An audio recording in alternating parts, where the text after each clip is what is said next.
우리에게 주신 하나님의 말씀, 역대하 29장 1절에서 19절까지 말씀입니다. 말씀 봉독합니다. 히스기야가 왕위에 오를 때 나이가 25세라 예루살렘에서 29년 동안 다스리니라. 그의 어머니의 이름은 아비아요 스갈의 딸이더라. 히스기야가 그의 조상 다윗의 모든 행실과 같이 여호와 보시기에 정직하게 행하여 첫째 해, 첫째 달에 여호와의 전 문들을 열고 수리하고 제사장들과 레위 사람들을 동쪽 광장에 모으고 그들에게 이르되 레위 사람들아 내 말을 들으라. 이제 너희는 성결하게 하고 또 너희 조상들의 하나님 여호와의 전을 성결하게 하여 그 더러운 것을 성소에 없애라. 우리 조상들이 범죄하여 우리 하나님 여호와 보시기에 악을 행하여 하나님을 버리고 얼굴을 돌려 여호와의 성소를 등지고 또 낭심문을 닫으며 등불을 끄고 성소에서 분향하지 아니하며 이스라엘 하나님께 번제를 드리지 아니하므로 여호와께서 유다와 예루살렘에 진노하시고 내버리사 두려움과 놀람과 비웃음거리가 되게 하신 것을 너희가 똑똑히 보는 바라. 이로 말미암아 우리의 조상들이 칼에 엎드려지며 우리의 자녀와 아내들이 사로잡혔느니라. 이제 이스라엘의 하나님 여호와와 더불어 언약을 세워 그 맹렬한 노를 우리에게서 떠나게 할 마음이 내게 있노니 내 아들들아 이제는 게으르지 말라. 여호와께서 이미 너희를 택하사 그 앞에서 서서 수종들어 그를 섬기며 분향하게 하셨느니라.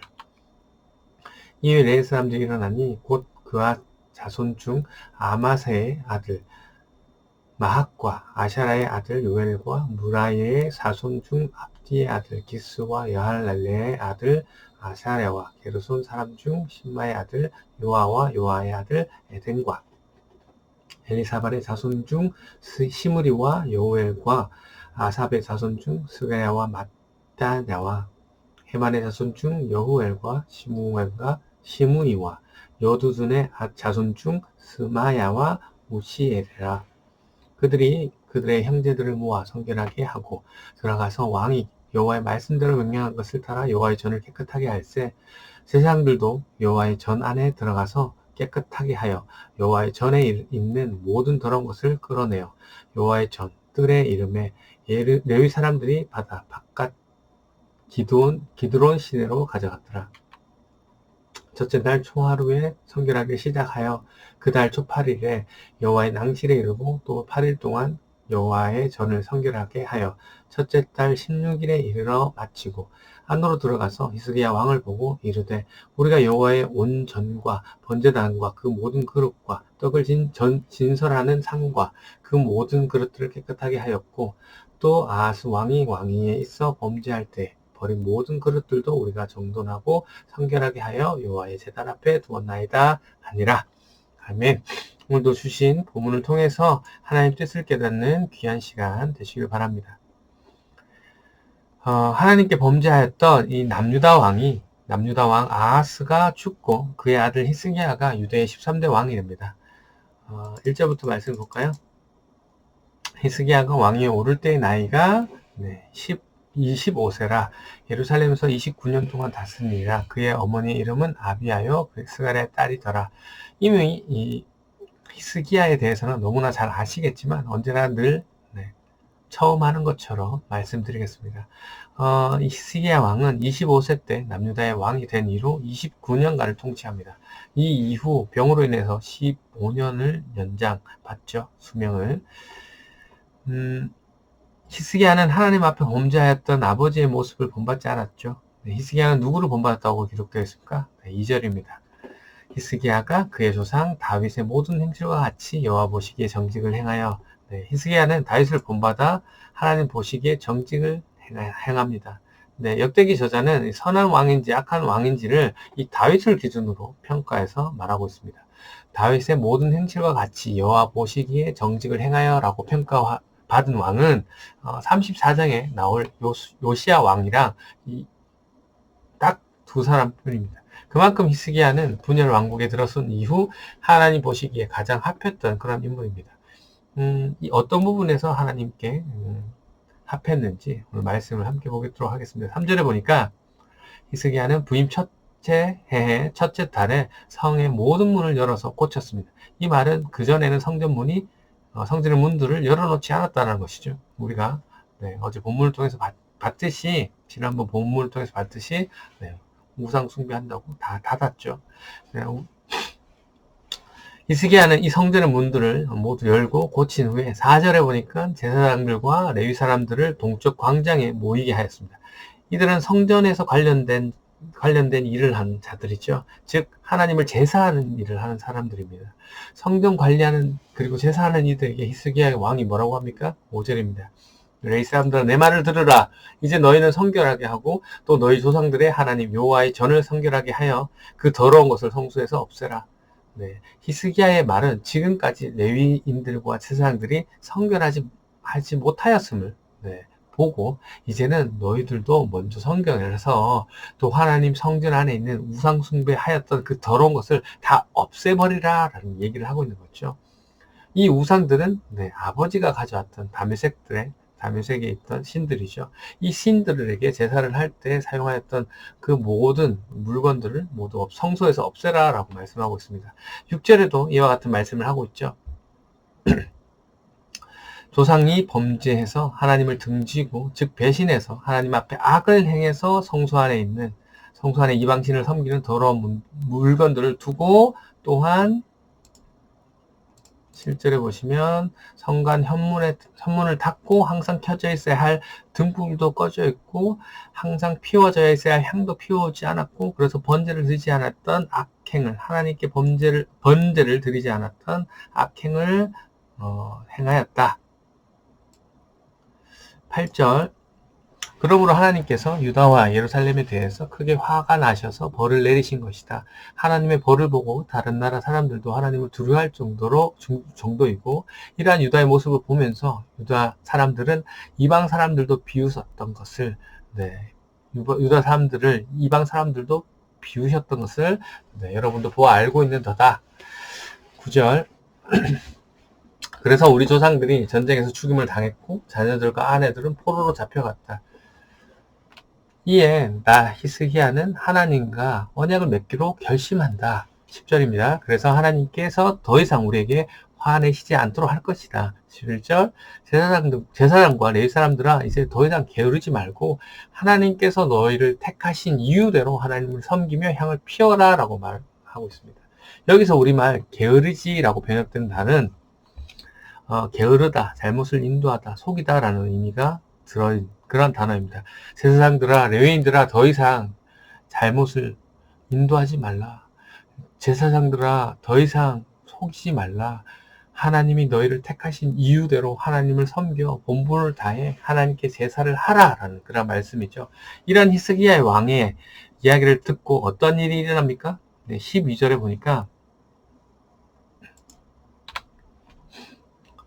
이에 레위 사람들이 일어나니라고 성경은 말하고 있죠.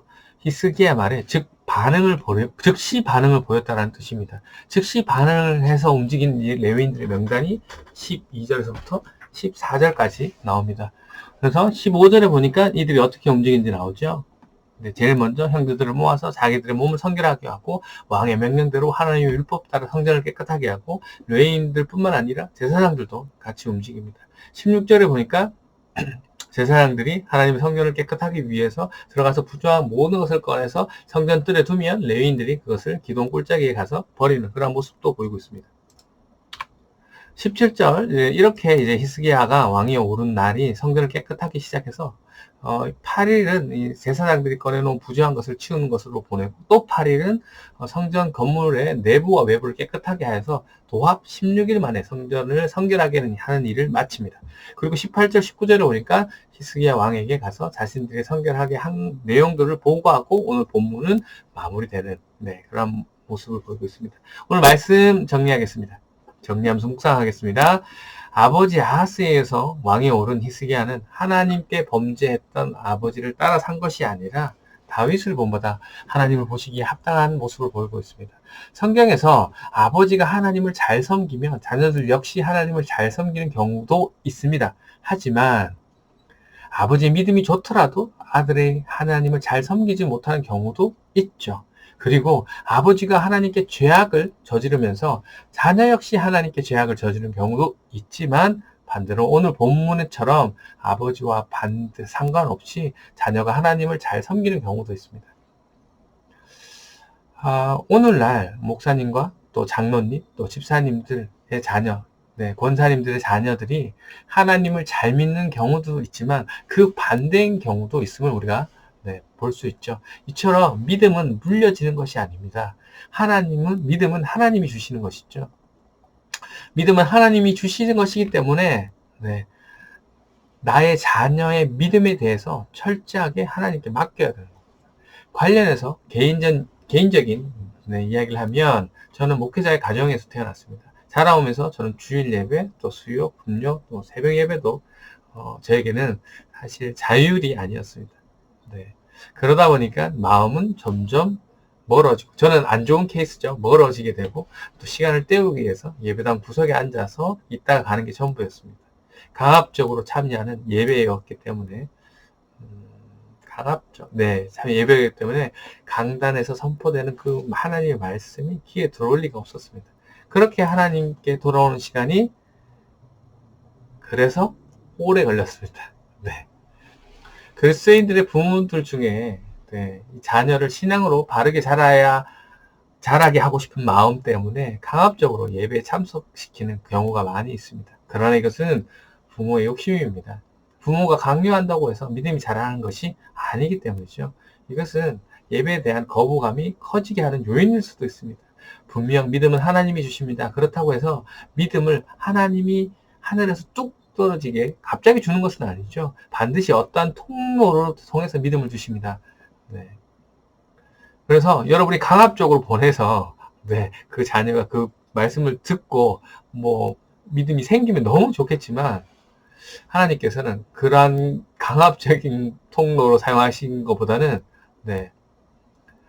사람을 통해서 사용하시죠. 그래서 믿는 자녀들이 사실 믿는 가정의 자녀들은 믿는 부모를 통해서 하나님을 경험하게 됩니다.